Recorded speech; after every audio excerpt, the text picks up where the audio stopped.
Pathmonk is the intelligent tool for website lead generation. With increasing online competition, over 98% of website visitors don't convert. The ability to successfully show your value proposition and support visitors in their buying journey separates you from the competition online. Pathmonk qualifies and converts leads on your website by figuring out where they are in the buying journey and influencing them in key decision moments with relevant micro experiences like case studies, intro videos, and much more. Stay relevant to your visitors and increase conversions by 50%. Add Pathmonk to your website in seconds. Let the AI do all the work and get access to 50% more qualified leads while you keep doing marketing and sales as usual. Check us on pathmonk.com. Welcome to today's episode. Let's talk about today's guest. We have Roxana Motoc from Social Bee, head of marketing with them. How are you doing today, Roxana? Hi, thank you for having me. I'm happy to be here. It's a lovely Tuesday for me, so I'm excited to do this interview. And we're excited as well. And I'm sure our listeners are tuning in, wondering what Social Bee is all about. So Roxana, let's kick it off with that. In your own words, can you tell us a little bit more? Sure. So Social Bee, you can find us at socialbee.com. We are a social media management tool that you can use to bring in all your social media accounts in one place. So if you're tired to manage your content in spreadsheets or just switching between tabs, try Social Bee. You will love it. We have everything from content creation to scheduling to analytics to social inbox. So yeah, briefly, social media management tool, do it all from one place. Perfect. All right. And so that way our listeners, Roxana, could get a good understanding there of Social Bee. What would you say is that key problem that you guys like to solve for clients?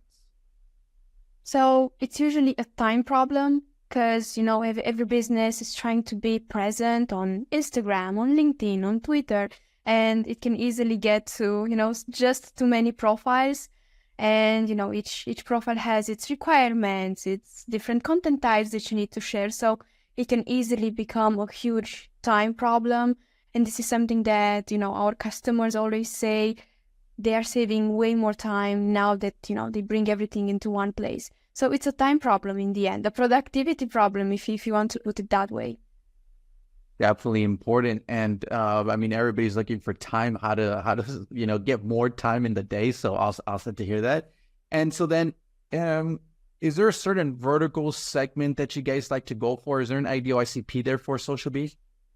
So when it comes to size, we usually go for solopreneurs and small businesses. And if I were to name industries, it's just all over the board. Because, as mentioned, who doesn't have a social media account nowadays, especially as a business?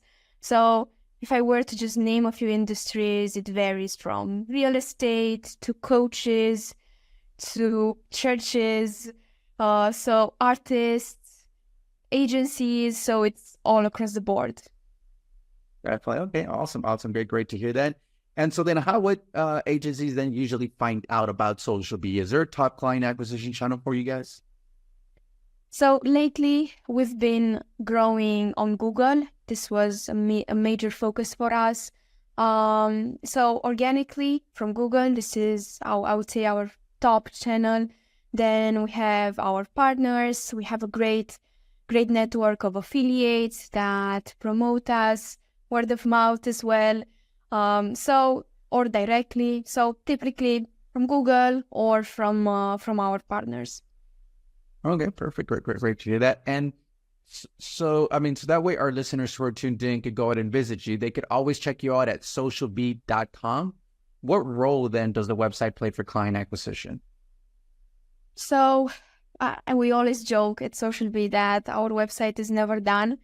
And I guess this says a lot about the role that our website plays in client acquisition.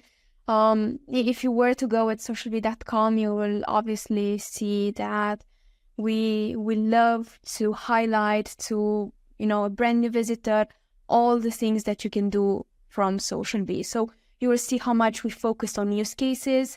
So we want to make sure that our customers understand from the beginning that you can do all of those things in Social Bee. And obviously on our website, they can find lots of resources as well. So we are trying to also position ourselves as a thought leader in the industry. If you go to our resources page, you will see so many blogs, so many templates and resources, because this is one of the problems that, our visitors have. They just don't know where to start and what to do with their social. So I would say our website is extremely important for, one, helping them get to that place where they are comfortable to just put content out there, because many of them are just so insecure and unsure of what to put out there. So just helping them get started, and then understanding that they no longer need to do things manually. They can automate things. They can, use a tool to get the work done. So trying to switch the mentality as well. Repetitive work can be changed and you can automate. Definitely important. Okay, great to hear that there from Social Bee. So now, is there any tools or tips or methods that you would recommend to your listeners as far as some website lead generation? So on our website, for example, we've been using Hotjar just to get some insights on how people navigate the website, if some information is not clear or if something, isn't explained well. So we've been using Hotjar lately. Obviously, all the big tools, Google Analytics, Google Search Console, we try to get as many insights as possible.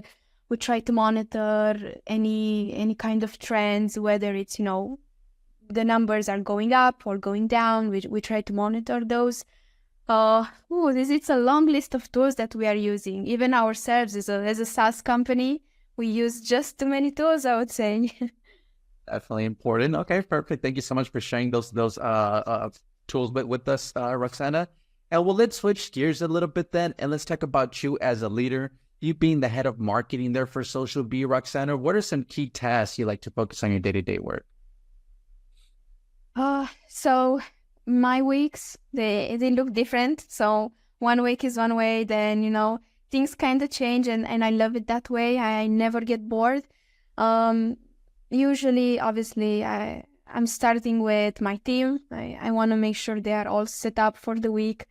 So my team is my number one priority. Then obviously data. For everything that we are doing, I'm trying to gather as much data as possible.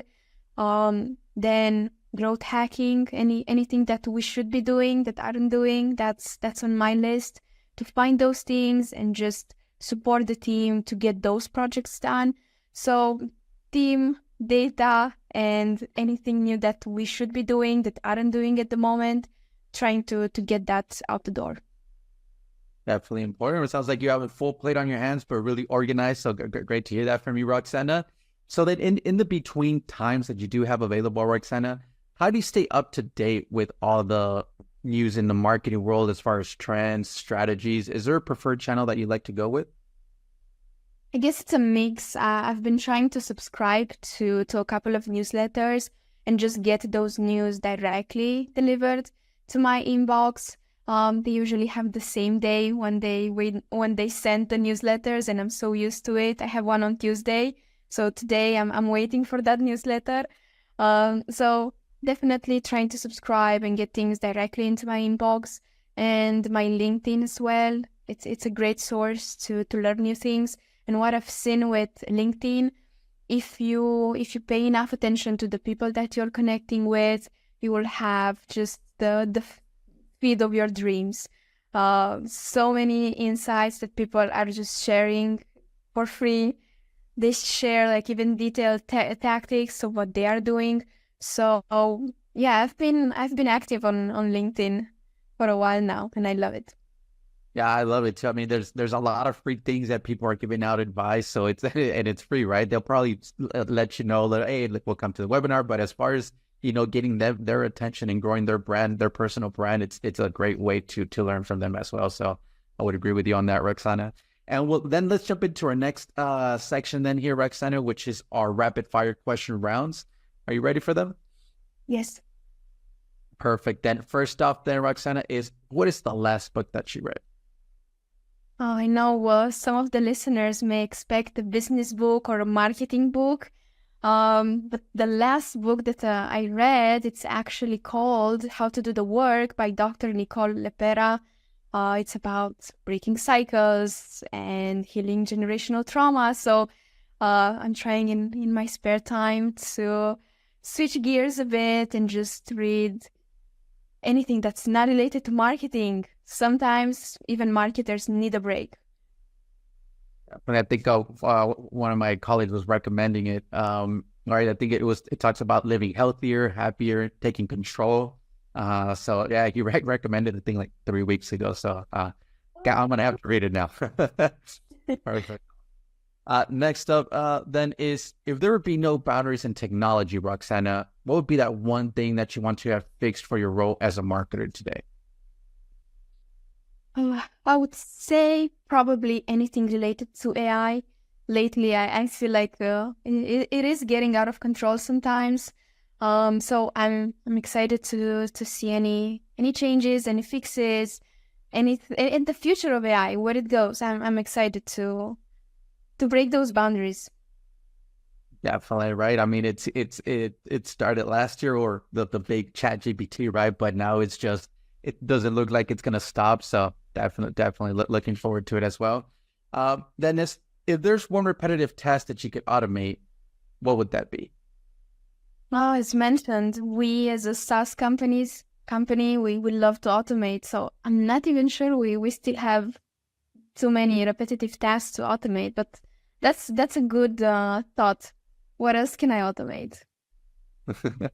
No, I mean, social B does help with that for a lot of clients. So I mean, I would assume. I mean, just in case if there's something, but if not, no worries. Great to hear that from. I think I got one, cold outreach, like lots of spammy emails. If I can just have a magical way to go through all of them and filter out opportunities from, cold outreach. Definitely, that's a good thing there. Yep. And then, lastly, Roxana, I mean, you have a lot of experience already in the marketing world, but what is that one piece of advice that you would give yourself if you were to restart your journey as a marketer? I would say to trust the process, because when I started out, I remember getting just too much information on all the marketing channels, and I couldn't just put together all the information and understand how each channel works with each other. So just trust the process. The information will make much more sense. As you go and do all those things, you will see in 1 or 2 years, all the information that may seem confusing now or too much, it will all make sense and it will fall into place for you. Okay, awesome. Some great advice there, not just for yourself, but for our listeners, Roxana. And well, Roxana, we are coming to the end of our show today, but before we do end, I do want to give you the last word. Say someone forgets everything about the interview today. What is that one thing they should remember about Social B? Say goodbye to spreadsheets and welcome on the automation. It's 2024. You gotta keep up with it. So say hello to automation, embrace it, use it wisely, because obviously it's easy to fall into trap when you have no limits and you can automate and do so much. Use it wisely, embrace it, and trust the process. Definitely, right? Create, recycle, schedule, publish, analyze, engage, collaborate, and improve your social media posts all from one place. They're at socialb.com. Roxana, thank you so much for being on with us today. To our listeners, thank you so much for tuning in, and I'm looking forward to our next episode at PathMonk Presents. Thanks a lot, Roxana. Thank you so much.